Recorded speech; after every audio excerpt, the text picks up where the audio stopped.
Mediums, welcome to another episode of Live here on Keystroke Medium. It's season 2, episode 53, and I am Josh in the Zone Hayes here with my co-host Scott Smoothie King Moon, and today the best-selling science fiction author of the Space Team space opera series, Barry J Hutchison, joins the show. Barry was first published in 2010 by Harper Collins and has since made the transition to indie publishing and has done extremely well. And today he joins us to talk about his writing journey. Barry, welcome to the show.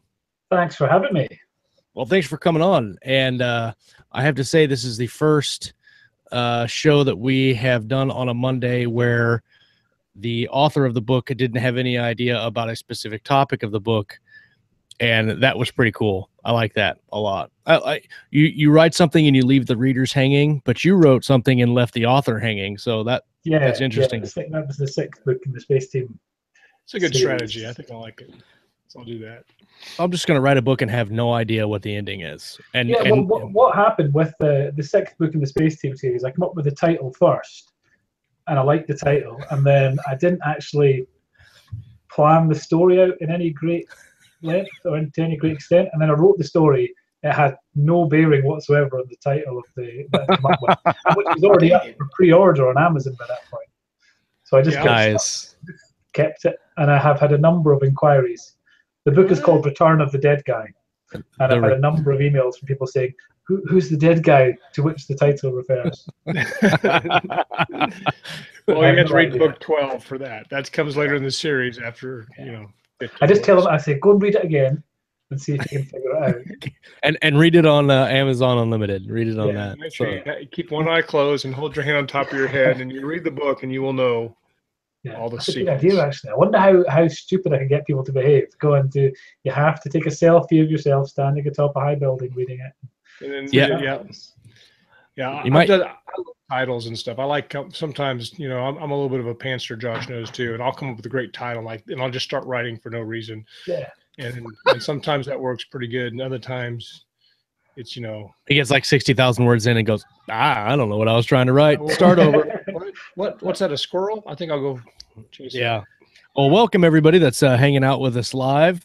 If you're hanging out on the feed, shame on you. You need to come hang out with us live. And this morning, for our sponsor, Drew Avery is going to share some audiobook codes with us again for Broken Worlds. So if you're watching live here at about the half an hour mark, we'll give away 2 codes. So stick around for that if you haven't won the codes before.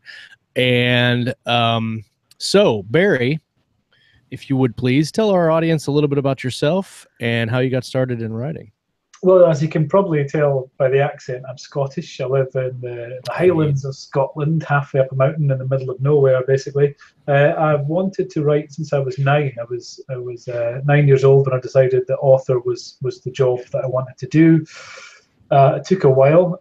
When I was 17 or so, I wrote a film script, and I sold that to a film company, and I thought, fame and fortune awaits.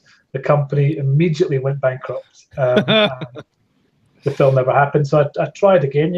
Writing's all about persevering. And I tried again and wrote another film script. Another company bought that. That company then went bankrupt, and I decided at that point to stop writing film scripts before I single-handedly put every film company in the world out of business. And I kind of started writing for some little newspapers and magazines and stuff, and I had to get a proper job, and it turns out I'm not very good at doing proper jobs, and I went through 14 proper jobs in 8 years, getting fired from every single one of them for daydreaming. Did they stay in business afterwards? But many of them, not all of them, many of them. And after that, a friend of mine who was writing children's books at the time suggested that I tried writing some books for kids, and I had an idea for a horror series about a boy whose imaginary friend from when he's 4 comes back when he's 12 and tries to kill him in a variety of horrible ways. And I wrote that. I sent it to one agent over here in Scotland, and they took it on, and they sent it to one publisher, Harper Collins, and they took it on. And I thought, oh, this is dead easy. And it became progressively more difficult after that. I think it was after that initial. Harper Collins took a 6-book series, and I then went full time as an author, thinking, again, fame and fortune awaits. Right. It turned out that wasn't quite the case. But I've written over 80 odd books for kids since 2008, thereabouts. Wow.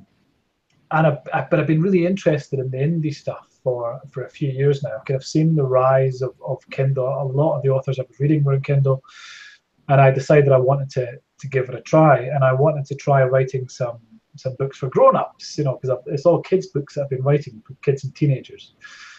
And I really enjoyed doing that, but I had ideas for books that I wanted to write for grown-ups as well. I didn't want to go through the whole process of having to submit to new publishers I didn't know and all that stuff.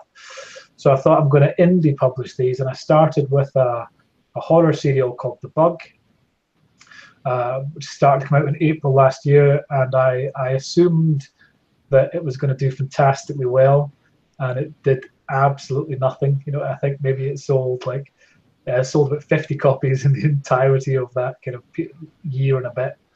And then I thought, right, well, this other idea that I had, this idea for Space Team, was something that I kind of really wanted to write for myself. And what my plan was, I read a lot of books, Chris Fox's books, but writing to market, and I listened to a lot of podcasts, and I thought, right, I'm going to write something to market, but first I'm going to do Space Team, which I really wanted to do for my own amusement, really.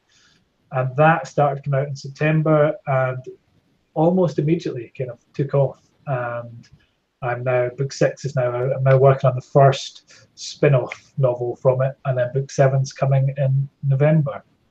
So yeah, that's pretty much where I am at the moment.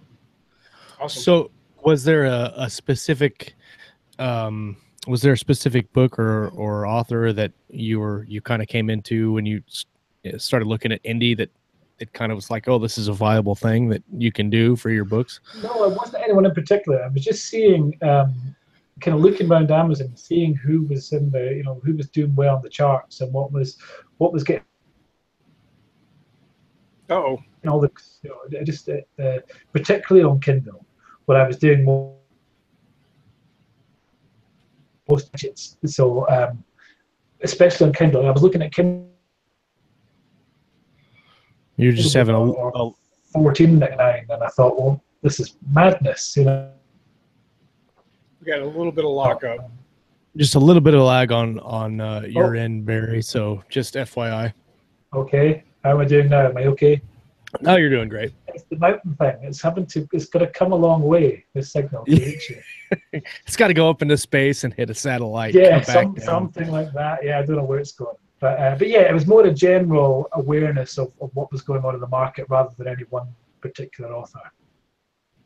And when you set out with the idea for Space Team, obviously it's a different kind of book that we typically see on for anywhere. I mean, the only other series that I can think of that is comparable is Hitchhikers, which you say you kind of modeled it after, kind of.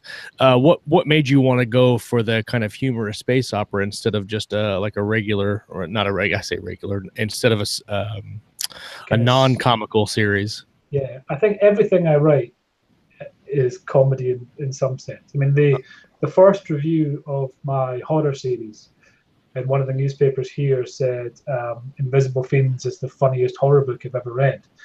And it wasn't meant to be funny in any way, but that's just what I like writing and how I write. So I don't think I could have sat down and written a straight dramatic space opera without the kind of comedy elements being in there. Mm-hmm. Well, comedy is always one of my favorite parts and stuff I read. And I consider myself to be darn funny. Ask Josh. I'm a pretty funny guy. He's hilarious. Yeah, just all the time. Just a yuck a minute. But writing it is not the same. It can come across, a lot of people try to write funny and then it comes out dark, or vice versa. So yeah, sure I think the bigger problem I have is when I read something that is going out of its way to try to be funny, and it's just trying to tell jokes for the sake of telling jokes. Space Team is funny, but it's also a story. There are 6 at the moment genuine, dramatic sci-fi stories in there where the characters just happen to be funny. Their interaction with each other just happens to be funny. So I'm not trying to go, oh, look at the funny stuff. It's they're proper space opera stories that just happen to be humorous. Well, one of the questions I usually ask later about people, I always ask people if they have a favorite secondary character to write.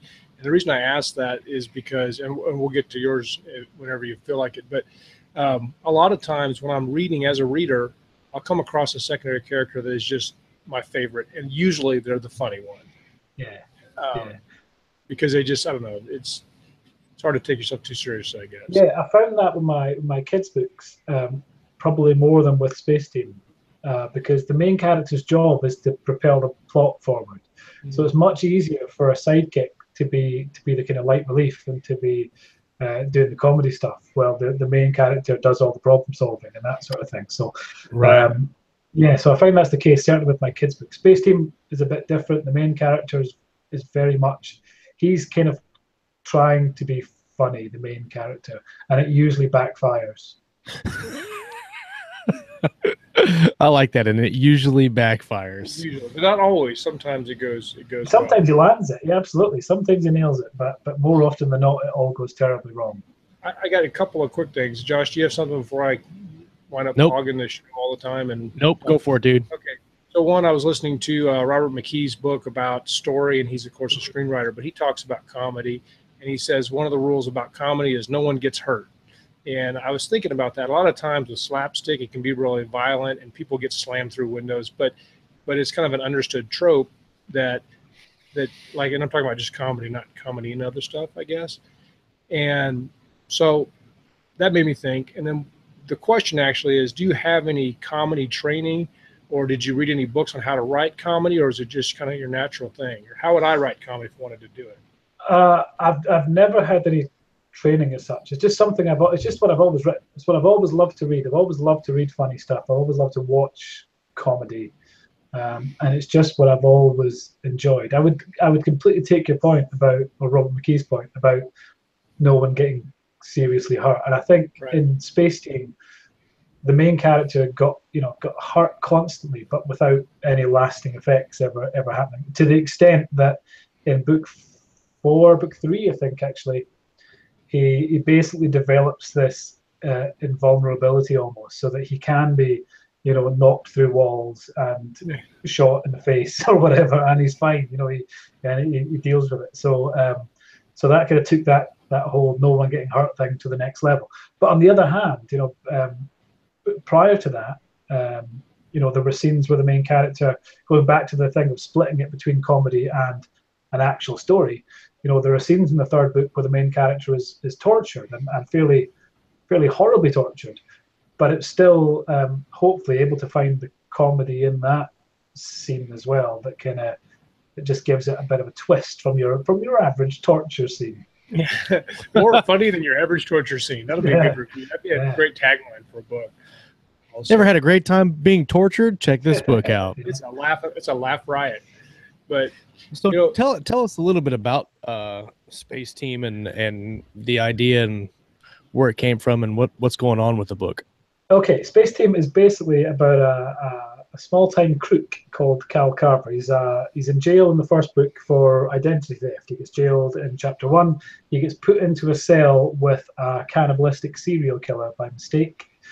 And then he's kind of put in there to teach him a lesson, basically. But while there, he gets abducted by aliens, and 2/3 of the Earth get wiped out by these parasitic mind-controlling bugs. So he's taken to meet the space president, and he's put in this team of criminals and misfits, and they're given this job to do, this fairly simple job. But he's the wrong person who's been abducted. It's supposed to be the cannibalistic serial killer who was abducted, and Cal has been taken by mistake. Nice. So he has to pretend to be this guy. And while doing this fairly simple job, they mess the whole thing up and end up having to save this entire alien species and their god from a kind of parasitic virus thing. That's the first book. And then from there, it's just space adventure that's funny. I love it. So did you plan that out, or did that just develop? No, it was one. It kind of comes from, again, the whole thing of comedy coming from quite a dark place. My mum was really ill. She had cancer, and she didn't have long left to live. And I was sitting next to her hospital bed, and she was unconscious most of the time. And I just sat and daydreamed. And I was looking out the window, and it was dark, and I was looking at the stars, and these characters just basically popped into my head. And it was kind of several months after that I decided that I'm going to write this adventure for them. And it was supposed to be one book. And then I was going to start looking at, writing to market and trying to do something along those lines. And it became obvious with just the first book. I was starting to get 1 or 2 emails from people a day who just found it. I did no marketing whatsoever. But they just found it, and I saw sales kind of creep up. And the first week it was 99 cents, and then I put it to $2.99, and sales took a jump up and carried on. And I thought, no, there might be something here, and I'm going to write a sequel. And the sequel came out in December last year, and it just kind of continued climbing since then. So that's where it all came from. And so, did you ever figure out why? I mean, what made it take off the way it did, other than absolutely no idea. I wish I did. I would make a fortune. None really. I think it was just that it was a bit different, but it's kind of the same in that it's, there's Hitchhiker's Guide to the Galaxy, there's Guardians of the Galaxy, there's a Suicide Squad, I suppose, and that sort of group of people thrown together. But it just emphasized the comedy element, and I don't know, I made the covers myself. I have no design experience, but I made the covers myself. My plan was, because it was like, this was a book for my own, it was kind of a labor of love, this book. I designed my own covers. My plan was to spend no money on it whatsoever. Yeah. I just put it out. So I got a free 2-week trial of Adobe Stock, and got like 10 images I could download for free. So I've got those, put it all together myself, and just uploaded the Word document to KDP, and thinking I can now move on to doing something proper, and then it just seemed to blow up. I don't know. I wish I knew what the secret was. And Space Team, I'm looking at your Amazon page now. Space Team is the first book, correct? Yeah, Space Team is book 1, and then there's Space Team: The Wrath of Vajazzle, which is the second book, and then it goes on from there. I was listening to the first part of your book this morning, and that's how I do most of my reading, is audiobook, and it had a really cool omniscient, omnipresent kind of feel. Is that how you wrote the books purposely, like kind of like the Douglas Adams type? Yeah, kind of a bit of a knowing narrator's voice, which is able to kind of throw in a little kind of wry comment here and there as well. Not necessarily, so it's not really straight prose. I mean, it's mostly just straight prose, but I think it's ideal listening to it, because I think Phil, who does the narration, has just nailed it completely. And when I listened to it, it actually made me laugh, and it was as if I was listening to something I had no involvement in, because I write really quickly, and I immediately forget what I've written. I did a quiz on one of my kids' books at school recently, and I only got 4 right out of 10 questions. So, so I think they started to worry that I was just some random stranger who'd walked in. It wasn't actually at all. Security. So I kind of forget it. So listening to Phil's narration on it is amazing. And I think he just does it perfectly. The second book just came out on audio a couple of days ago, so he's working through them all now. That's very cool. Go ahead, Scott. I see it's also in Kindle Unlimited, which I'm just trying out the membership. Yeah. For that, so I'll maybe take a peek there here later today. Please do. Yeah. It's an interesting thing. I resisted trying Kindle Unlimited for a long time because I'm on a budget, obviously. But then I started realizing how many books that I'm buying every. Yeah, very quickly. Give it a whirl. Yeah. So. Well, I wasn't sure when I first started. I had no idea whether I was going to go all in with Amazon to start with, or whether I was going to go wide and see what happened that way. But it just seemed like more work to go wide. So I'm naturally a very lazy person. So I decided we're going to get along. Go into Amazon, and that'll do. He said he's naturally a very lazy. Yeah, I'm right there with you, buddy. Yeah. We're like the Three Amigos in that respect. Right there. You mentioned you did your own covers on the book. Is the cover that's on it now still the one that you did, or is this a... Yes, the cover that's on it at the moment is the one that I did. And everyone told me, I put it up a few places to get feedback, and everyone told me to remove the speech bubble from the front, because the main character, or the astronaut on the front cover, has a little speech bubble. Yeah. And I can't even remember what it says, but it says, "Oh, haha, guys, real mature." That's it. Yeah. And everybody told me to take that off, and it was the one thing that I ignored. I decided, no, I want there to be a speech bubble on the front, because no one else had a speech bubble on the front of theirs. So I thought, it's got a spaceship and it's got, stars and all that stuff that everyone says you need to have in a sci-fi space opera novel. So I want to put the speech bubble on, and I've stuck with it throughout, for better or worse. I don't know if it affects sales positively or negatively or what. No, I absolutely love it, and you're right. Nobody else has it, and it's unique. And what I really like is you have your tagline on the book, which is "Saving the Galaxy so you don't have to," and then you've got it X'd out with red ink and it says "Screwing up the Galaxy," and that is just hilarious. The great thing about that is that you talk about branding your books. You look at this book and you know that is comedy. You know that it's going to have a different kind of, it's not just you look at a cover and it's got a spaceship and a planet and you're like, okay, it's a sci-fi book, I'll read it. But this, you look at it and you know what you're getting into right away. And I love the speech bubble. That made me laugh out loud when I read that. Yeah, well, I think personally, I think that's probably a big part of its success, in that it's people who are looking for comedy sci-fi. It turns out there are quite a lot of them. Can instantly see that's what it is. You don't have to do the look inside and then go, oh yeah, I smiled on page one. It's immediately established it's at least supposed to be funny. Yeah, absolutely. And the guitar flying in the background is just so random that you're like, okay, this is going to be a really good, just a sit down and read and have a good time book. And I think I was looking at the thumbnail. I didn't see the guitar until now. Everybody loves the guitar, right? I had to write the guitar into book 2 because there was no guitar in book 1. So are you going to write the dead guy into book 7? Yeah. The real story with the dead guy thing is that, like I said earlier, I forget what happens in previous books. One character, when I was kind of planning it out, I thought, I'm going to bring that character back. And I thought at the time that he had died in a previous book, but he didn't. He was still alive. So it makes even less sense. So I got to ask you about your comic bubbles. On the first cover, it says, haha, guys, real mature. On the second cover, it says, this is totally not our fault. The third cover, which has the picture of an exploding planet, the guy says, so that's what that button does.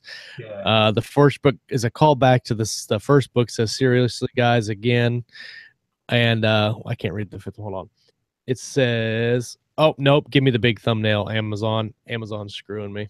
It knows that I'm doing a live show and it doesn't want to. Do the look inside. On the look inside of the first book, it says in the quote blurb on the front says, laugh so hard I shot coffee out of my nose. Sky view. Which is another. Yeah, and then so the one on the fifth book says, seriously, does anyone still find this funny? Which I think is really funny. Yeah, I hope, It's becoming a bit kind of meta and self-referential by that point. Yeah, and then the sixth book is, okay, so this seems kind of harsh, and he's standing on top of an asteroid that's on fire. So I got to ask you, when you go to do these covers, are these specific calls to points in the book, or are they just some random? Oh, God, no, they're just some random thing. That makes it so much better. When I designed the cover, I have no idea particularly what the story is going to be about. I have like the vaguest concept, just the most tenuous, like, okay, it's something about, I don't know, space. So that'll do. So at no point in book 6, for example, does he hurtle towards a planet on an asteroid.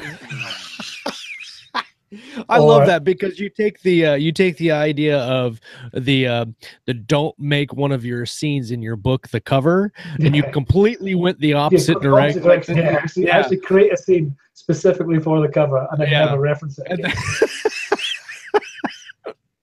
That is amazing. Oh, and I didn't see you had a holiday special one. Yeah. And it says, oh, so this isn't actually canon, is it? I love that. That's hilarious. Good. That's my little. I was going to be based on the Star Wars Holiday Special. That was my idea. Was I was going to write a little short story giveaway based on the Star Wars Holiday Special. Until I rewatched the Star Wars Holiday Special and realized there is no way of making a coherent plot out of the Star Wars Holiday Special. So so it has no real reference to the Star Wars Holiday Special either, apart from there's a shapeshifter in the series called Splurt, who's a little green ball basically, and in the Holiday Special he turns into B. Arthur, who played Dorothy in the Golden Girls. Star Wars Holiday Special as well. That's the only connection to the Star Wars Holiday Special. Yeah, that's awesome. amazing. That's a good one. Some of our live chat group today. There's lots of, not so many questions, lots of comments on here. One, Kayleen Williams says, "My takeaway: stop overthinking everything." Vicky Mullen Kennedy says, "So he's definitely a panster." Yes, I think we got like, you might be like the flagship of all of this, right by the seat of our pants people. There's a bunch of good stuff in there. So how many books is going to be in this series?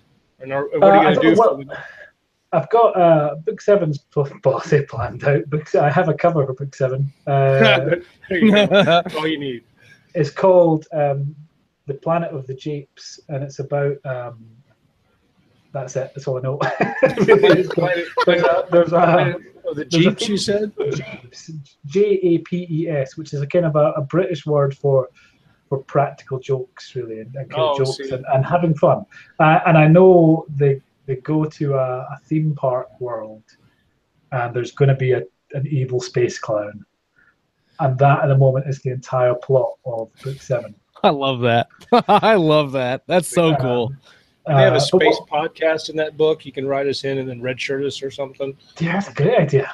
Yeah, it's a great idea. Yeah, space podcast. Yeah, that's one of Cal, the main character's things, is that because he's in space now for the first time ever, is he prefixes everything with space. So you don't sit in a chair in space; you sit in a space chair. You eat space food, and it's all to the fact, to the point that the other characters all want to kill him.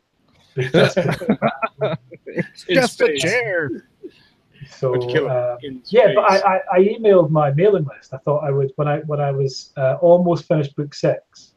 I emailed my mailing list and said, "Oh, right, you got space frozen there for a second. Oh, sorry. Oh, nicely done, Scott. Yeah, nicely done. Yeah, nice callback there. Am I okay now? Am I now unfrozen? Yeah. Yes, you're good. We lied. You're not good. Okay, now you're back. Dang it. Okay, now I think. What should I do next? And they all said, just do more Space Team and stop. Just shut up and write more Space Team books. So I don't know. I'm going to probably be doing them until I die, I think. That's actually was going to be my next question. If you had ideas for different series that weren't related. I have ideas for lots of different series that are not related, but my mailing list made it very clear that they would hunt me down and hurt me if I didn't continue the Space Team. So what I've actually done is an idea for an urban fantasy series, and I've incorporated it into the Space Team universe. So the main character appears in Space Team 5. He's got a cameo appearance in Space Team 5, and he's now getting his own spin-off series, which starts coming out in September. So that's still comedy, but I look at Space Team as comedy sci-fi. This is sci-fi comedy, so comedy has a lesser role in it. It's still hopefully funny, but it's a bit more kind of serious, action-packed story. Cool, like broad, expanding. Yeah, trying to do that, and then I have I've done a couple of short stories for different anthologies at the moment, and a couple of those I'm going to look to expand into other novels as well. Yeah, since you mentioned that, you wrote a short story for Pew Pew, Sex, Guns, and Spaceships. Oh my! Do you want to talk about that a little bit? Yeah, I would if I could remember what it's about. I think it's. I think it's about. It's about a bounty hunter. Yes, it's about. The idea was if Boba Fett from Star Wars got married and retired and settled down, and it's he's on a school trip with his stepdaughter who hates his guts, and on the school trip, the space station they're visiting gets overrun by terrorists, and he has to kind of come out of retirement and take everyone out. So it's ultra violent. But he again the comedy thing. He's like deadly serious. But there's one kid who he had to take to the bathroom, and they were there when the terrorists took over. So he's stuck with this kid, this like ultra enthusiastic, hyperactive, dangerously overweight child, who kind of follows him around as he takes down all these terrorists. So he's kind of he's the comedy part of it, and the other character whose name I've completely forgotten is kind of all serious ass kicking gadgets and all that stuff. That's so awesome. I can't even describe how incredibly compelling that is. I got to read that. Taken meets Die Hard in space in the bathroom with the kid. Yeah. Well, the holiday special. The holiday special I billed as Die Hard meets the Nativity in space was my tagline. In space. You got to put nice. Yeah. Good stuff. You want to cover Kayleen's question real quick, Scott? Asking mainly because everyone says just keep writing Space Team. Where's the question? I think I lost the train here while I was getting around. He was saying that she was saying that are you enjoying this accidental world you're building with Space Team? There it is. Yeah. I mean, unbelievably so. I was discussing this actually with another author recently. I still write children's books for publishers, and I still enjoy doing it, and it's great fun. But there's a freedom to indie publishing that you don't get with traditional publishing. With traditional publishing, I have to go, okay, I have to come up with an idea which is going to appeal to an editor, to a sales and marketing department. They're going to present it to a bookseller, and it has to appeal to them. And at no point are you going, I'm writing a book which needs to appeal to readers, and certainly not I'm writing a book which needs to appeal to myself, which is what I did with Space Team.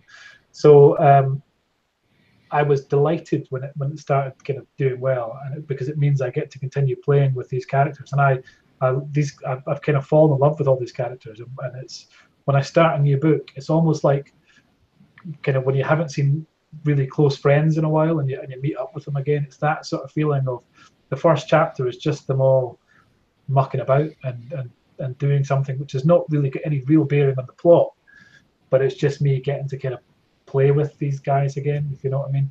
So yeah. I love it, and being able to expand that out and do different stories set in the same universe is amazing. I feel like a genuine sort of privilege to be able to do that. So long may it continue. I want to talk about. I want to kind of move into kind of the mechanics and how you're able to take a cover and turn it into a really good story. But first, I want to do our audiobook giveaway that I mentioned at the beginning of the show, which is Drew Avery's Broken Worlds, the Elorian Wars Book 1. We have 2 audiobook codes to give away this episode, and if you are watching live, you have the ability to win one of those. I just put a link in the live chat. It's a link to our Facebook group. There's a post in there that says audiobook giveaway sign up, and it says wait for it, but you can go ahead and do it now.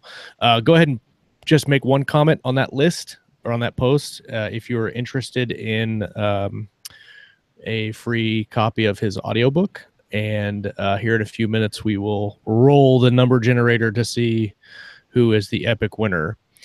Not just the winner, the epic winner. The epic winners, actually. Wow. This is going to be the most exciting point in my day, I think, finding out who wins this. Yeah, and it is for everyone's day, actually. Yeah. I lost my video feed behind the 15 windows I have open. Oh, there it is. I'm back. For a minute, I was driving blind. It was a horrible thing. So I was contemplating, should I participate in the contest, which, like in the real world, all members and employees at Keystroke all members and staff are blah blah blah blah blah blah blah. We don't.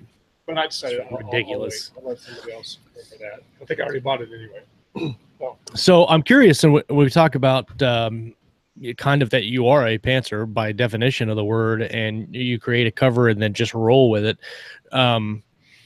Do you do pre-writing, or how do you make it just one coherent story? Just start at the beginning and then go all the way to the end and see if it makes sense, or do you go back and fix it? What's your writing process like? You're making quite a big assumption that it's one coherent story. I mean, it's a story, certainly. I'm not entirely sure. Yeah. Nice. It's what kind of the advantage that I have, I think, over a lot of people who are just starting out or just getting into indie is that I've been writing stories since I was 9. I've been writing kind of full time professionally for 10 years. And I'm fortunate in that time I have developed a pretty kind of instinctive knack of what goes where in a story, which element. So I can read a story and I know what's missing and what, if something's in the wrong place, then I kind of instinctively know that. So Space Team, if you don't tell anyone, but they're all one draft basically. They're all one draft and then a scan for typos, and that's it really. But that kind of comes with experience. So I start at the beginning and I write it, and it's just fun to find out what's happening in the story, and then I get to the end, and that's usually it. I think in the third book I had to go back and foreshadow a fairly massive plot twist later on, which I hadn't done. But that's it. Everything else has just been kind of one draft and done. And you're a full-time writer, so do you write fairly? You said you write quickly, so are you pretty immersed in the story? Because it seems like that would be much easier to do if you're writing kind of in bigger chunks of time, rather than if you're somebody that's got to write 15 minutes a day here and there. Yeah, certainly. I mean, the first book that I wrote, the Mr. Mumbles in the horror series, I wrote in 5-minute chunks every day. I had a full-time job. My son had just been born, and I had 5 minutes a day that I could spare. And I wrote that in 5 minutes. It took 1.5 years. And when I got to the end, it bore no relation whatsoever to what had gone on at the start, So that required a lot of rewriting. But Space Team, I write them over the space of about 15 to 20 days is about the average. I tend to do 3-4 hours on them each day. I'm also writing books for some children's publishers over here in the UK, so I'm usually working on something else as well. So I have to split my day up between Space Team and the kids' books, and do kind of 3 hours or so on each. No, I think that's interesting, because I've run into the problem where I write really ferociously when an idea is new, but then something happens in life and I come back to it like a month later. Yeah. And then it's like literally a homework assignment. This thing you had all this passion for, 2 months ago is now like a burden you have to carry around until you can. Well, I think that's why there aren't more writers in the world. I think we all get that. And I know that I have a dozen projects abandoned at chapter 9 because it started to get dull. And it becomes hard work at that point. The start's exciting and the end's exciting, and that stuff in the middle is just work. You just have to drag yourself through it. And as soon as you start, you have another idea which is suddenly exciting and it's tempting you, and you go, well, yeah, I'll come back to that. And it's the kiss of death for that project to always find. So I just work through it, and I even if it means having 3 or 4 projects on at the same time, I make sure I do a bit on each of them every day, so that it keeps that flow throughout. Kind of staying in touch with them. Are there any other tips to kind of stay into the story, or what's something else that you do that you think is useful? I don't know. I think I do kind of immerse myself quite deeply in it when I'm doing it. And one thing I found really useful with Space Team actually is I keep a little wiki. I've got some wiki software, and whenever I invent something for the universe, I create a little entry about it. So I have entries for all the characters, all the different races species we've met in the series so far, the different ships, the different gadgets, and all that. And it's a really useful little resource for me to just dip back into it, and I can go, okay, how old was that character then, and what does this gun do exactly, and all that. So I find that really useful, and it also means eventually that I will have all this content in one place. If I decide to put out the Encyclopedia of Space Team then it's all there. I just need to, write it up a bit. I want to see so the I think, Wikipedia. I think. yeah.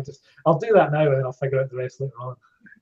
Well, that's very interesting. I've heard a lot of authors that keep like series Bibles or notes extensively about their project. I've never heard it. Did you say you developed a wiki, or are you using like an app that more people can go and use? Or I just got. Hang on a minute. I'll tell you what it's called. If you just give me 1 second. Wait for it. Something very simple. Hang on. I've changed computers recently, so I need to find out where it is. It's come off my little bar at the bottom, unfortunately. I'll find it. I shall find it while we chat, and it will. Okay. Nick, if you're still looking for the giveaway link, all you have to do is follow that the link that I've posted in the live chat. There you go. He's done it. Boom. All right. And we look like we have a couple more. So while Barry is looking for that, I have an overlay. And I found it, and it's going to work this time. Boom. Check that new cover out for Broken Worlds. That is really cool. Drew has done some really cool work on covers, and sweet cover. It's very interesting, I think. So what we're going to do is, I see the little somebody is typing button. So let me bring this thing over here. And let's see here. Still waiting. 1, 2, 3, 4, 5, 6. We'll do 7. And we'll give it a couple seconds for that thing to go away. Barry, have you found what you're looking for? Worryingly enough, it seems to have vanished off my PC. Love when stuff vanishes. Yeah, I don't know what I've done with it. This is kind of terrifying. But it's here somewhere, I'm sure. I will let you know. Well, I don't. It's continuing to go, so I'll let this. We'll go till 15 till, so 4 more minutes, and then we'll do the giveaway deal. Yeah. So I'm gonna go ahead, Scott. Lee Milness, I hope I'm saying that right, says he's loving Space Team. Says, how do you manage to write such entertaining, polished books so quick? Some authors are lucky to get out a book a year. And Stacy Harper says, I'm normally a reader, but listened to your first book on Audible and loved listening to the guy who reads it. I have to agree, Stacy. I have to agree. Yes, me too. I think Phil is amazing, and he's fortunately signed up to do the whole series. So, yeah.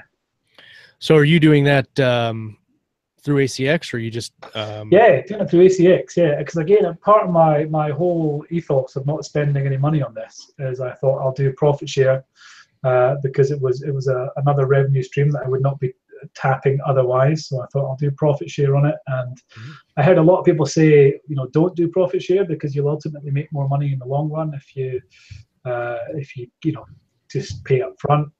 But I didn't want to do that, and I'm now really glad that I didn't, because I feel that Phil is such an integral part of the audiobooks that I ultimately want him to make as much money from it as possible, and Phil's working to promote the books as well. He promotes the audio, and so it kind of becomes more of a partnership that way. And I think however much money he makes from it, he is absolutely entitled to it, arguably more so than myself. It takes a lot to do a good audiobook, and I haven't working with a couple of narrators and stuff like that, but that's a very indie author or kind of the new era of publishing type of thing is let's have everybody win, Right. Why can't we both profit from this? I've done it both ways, and I think if you find a good person to do a share with on ACX, then that's excellent. That's the trick, is finding the right person. But once you get it going, I think it's pretty good. Absolutely. Actually, with Phil's audition, I think I got because the book was out for about 2 months, 3 months before I looked into audio. So I was quite fortunate in that I had quite a few reviews by that point. It was selling pretty well, so I got a decent amount of interest for the profit share. I think Phil's audition came about 6 or 7 auditions in. And I listened to his first sentence, and I knew that was it. I knew that he was the guy that was going to do it. Awesome. Audiobook narrators can really make or break your book. I mean, they really can. It's either really good or mediocre. Yeah. Okay, so we're right there on the giveaway here. And so I'm going to change my overlay again so you can see the phenomenal cover. And there are 7 comments. So we're going to do 7 numbers and generate the first one, which is number 3. And that's Andy Lambert is the first winner. Congratulations, Andy. And the second is Chuck. Nope. 1, 2, 3, 4. 1, 2, 3, 4, 5. Vicky Malone Kennedy. Sorry, Chuck. Oh, so close. Oh, Chuck, disrespect. Yes. I feel bad for What he him. gets for leaving early. Wah, See. wah, wah. But Andy and Vicky, congratulations. If you'll send an email to me, keystrokemedium@gmail.com, and I'll put that in the... Can I give you an audiobook code for Chuck? I feel so bad for Chuck. Oh, see, everybody. I'll give you a Space Team audio code for him. Well, like that, Chuck, you just won, and you weren't even here. No need to be present to win. So, Barry, if you want, you can send that code to me, and I'll forward it to Chuck. I'll send it over to you. Yeah. Okay. Awesome.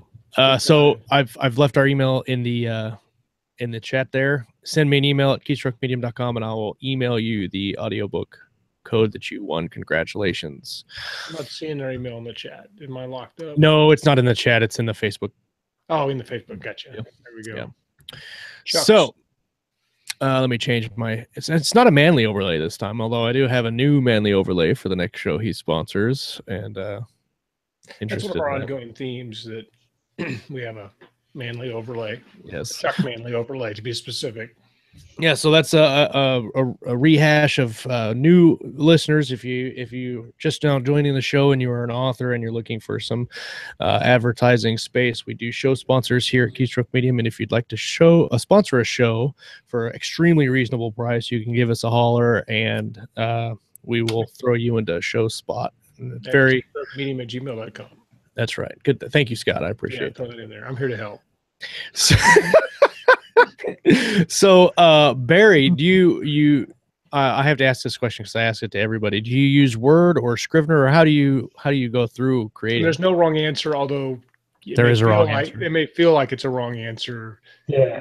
Well, I own Scrivener. I've tried Scrivener, and I use it I write comics as well. I write interesting. I write a number of different comics. I've been writing the DC Superhero Girls comic in the UK, so Wonder Woman and Supergirl and Harley Quinn and all that stuff. Awesome. And I write a comic called Supermansion based on an animated series that's on over there in the US with Bryan Cranston and various other people. So I do those. So I use Scrivener for that, and I love it. I just can't get into it for writing novels, though. I use Word for novels, and I just can't. I don't know. It doesn't gel with me for writing novels at all. Mm-hmm. Yeah, you either love it or you hate it, and if you hate it, you're wrong. Yeah, well, I'm kind of, I love it for the fence, really. Yeah. So do you use Word, Google Docs? I just WordStar or something. Yeah, just sit down, use Word. Android tablet, and I can use it on that with a little Bluetooth keyboard. Mm-hmm. This is one of the loops. Satellite is way far away. Yep.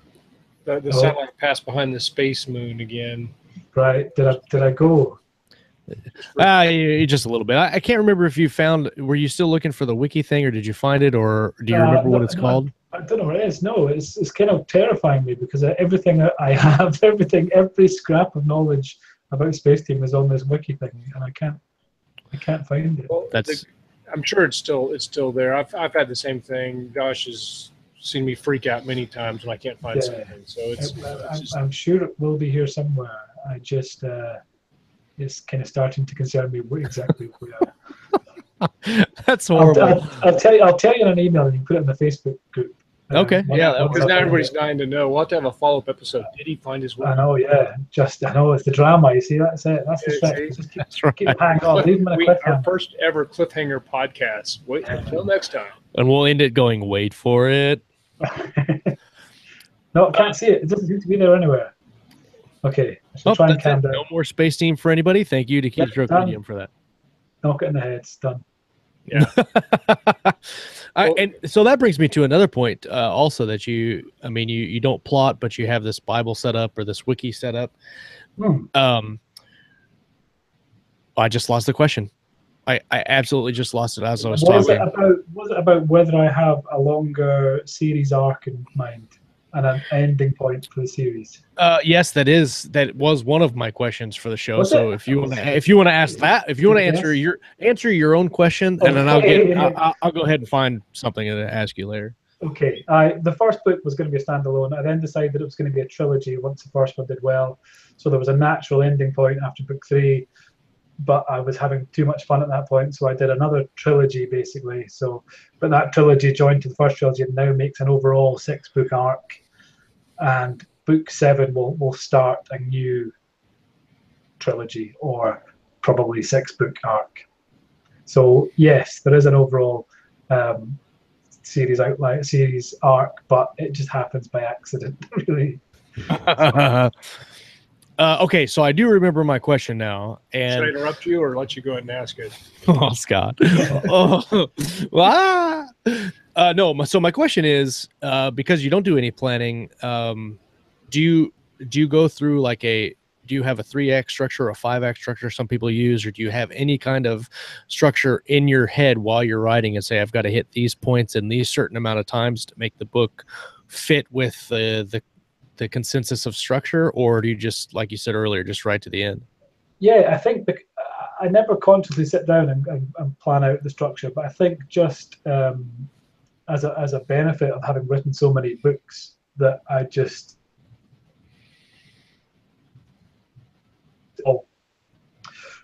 when I start writing, I usually have a vague notion of what the ending is going to be. It doesn't always turn out to be the case that is the ending. More often than not, it deviates wildly and goes somewhere else. But I at least have an idea of what I'm working towards, even if I end up somewhere else. And like I say, I think if you read a lot and you write a lot, you get this this knack of knowing when things have to happen in a story. Yeah.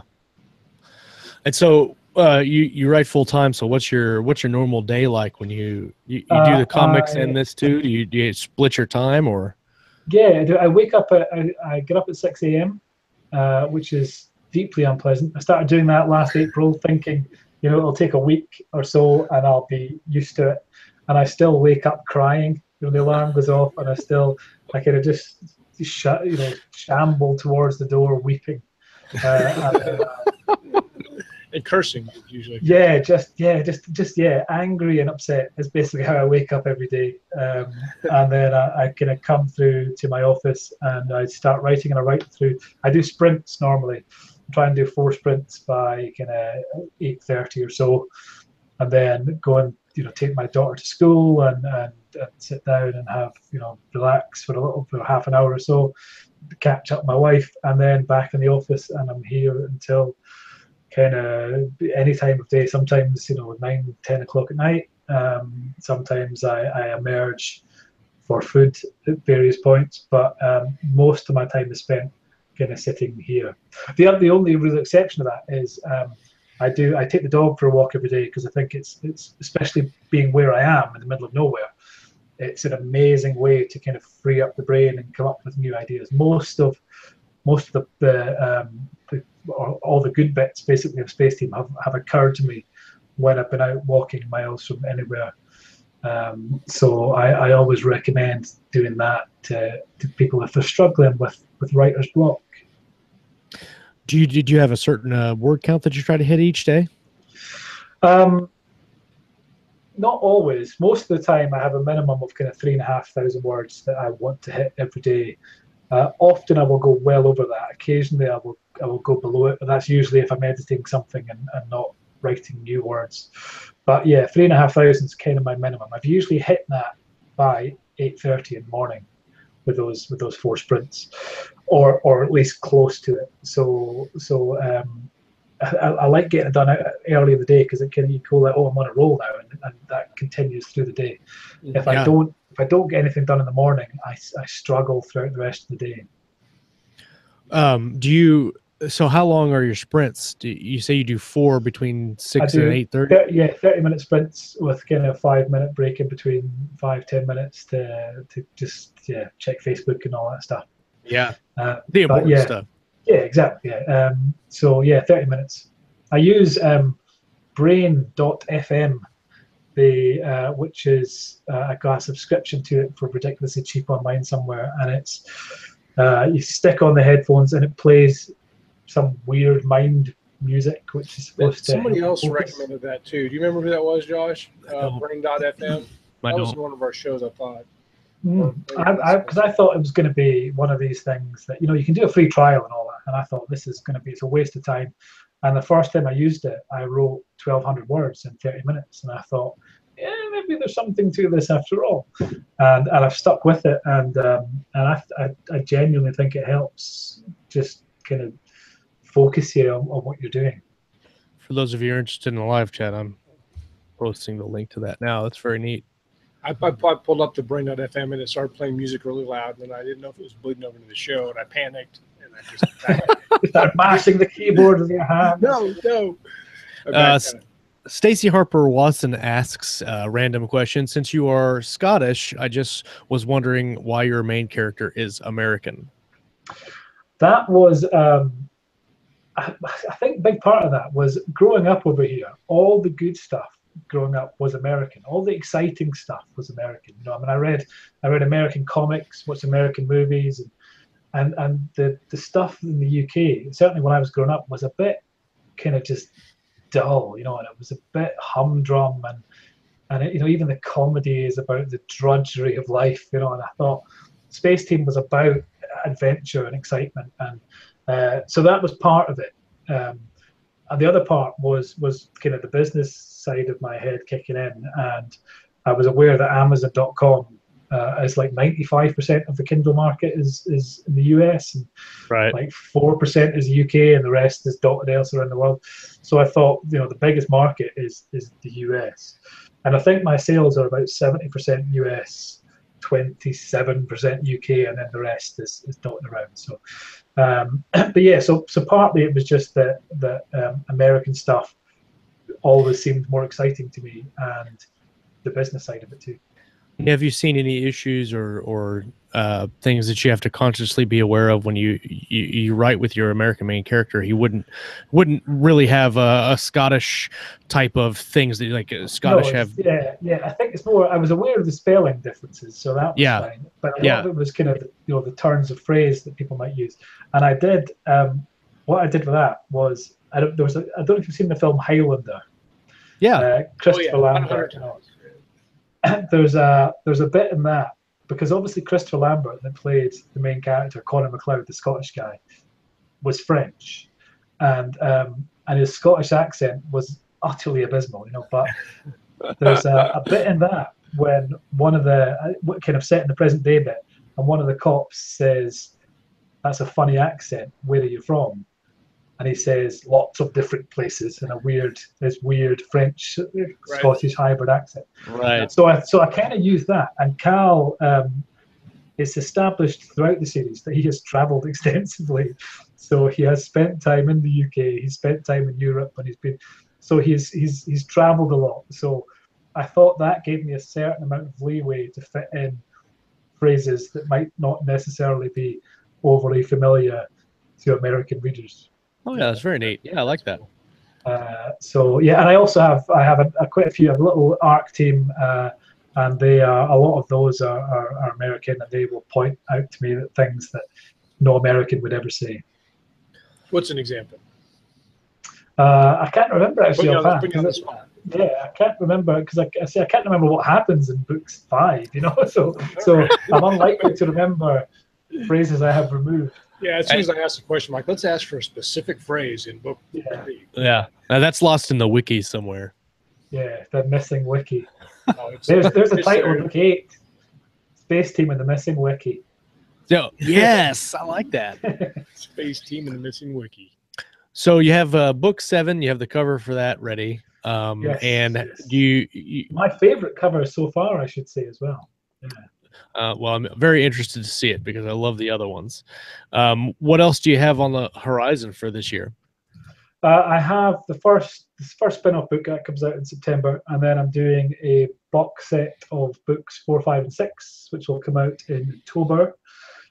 Book 7 will come out in November, and then in December I'm going to have a short story collection, which will include the 2 short stories which are in anthologies at the moment. I'll get the rights to those back, and 3 other stories which I'm writing specifically for the collection.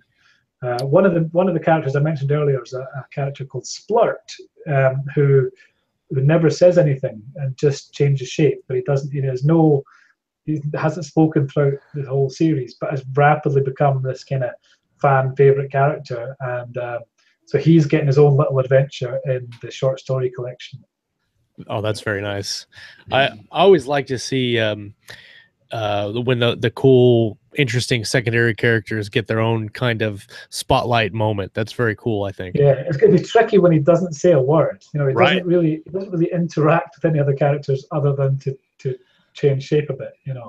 Josh, So, you have a really popular character in the Explorations anthology. Ears, Yes. is one of your characters. When I think of Splurt, I think of that and other. Yeah, and actually, in the short story that I just turned into Nathan for a War, it has 2 scenes where it's his point of view.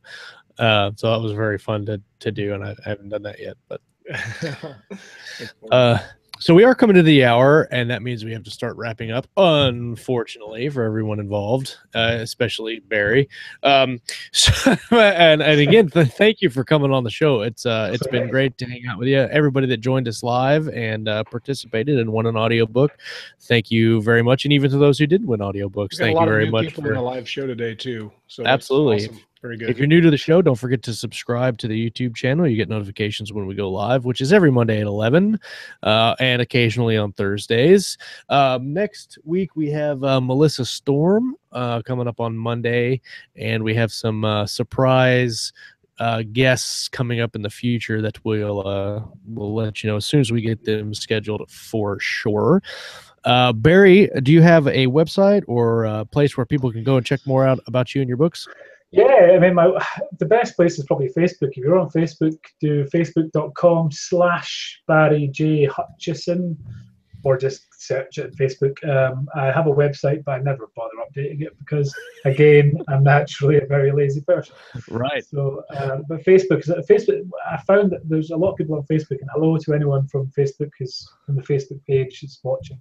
I've grown this kind of nice little community which is growing there, and they're all very strange, but they seem like they're a great bunch, and we're chatting about books and all kinds of stuff on there. So if I go to that's nice. I went to your Facebook thing. I make sure I'm on the right place because I think I might be, but the header says times like this I'd give my right nut to be a real detective if I still had nuts. Dial D for Dead Man. Is that the right? Yes, page? That's the spin-off series, which is starting in September. Yeah. Dial D for? I like Dial that. D for Dead Man. Yeah, Dan Deadman, Space Detective, is the series title. Awesome. Well, make sure you come back and hang out with the next time, guys. For Scott Moon, I am Josh Hayes. We have been live with Barry J Hutchison. You come back next time. We're going to talk about some reading. We're going to talk about some writing, and of course, everything in between right here on Keystroke Medium. You guys have a fantastic Monday.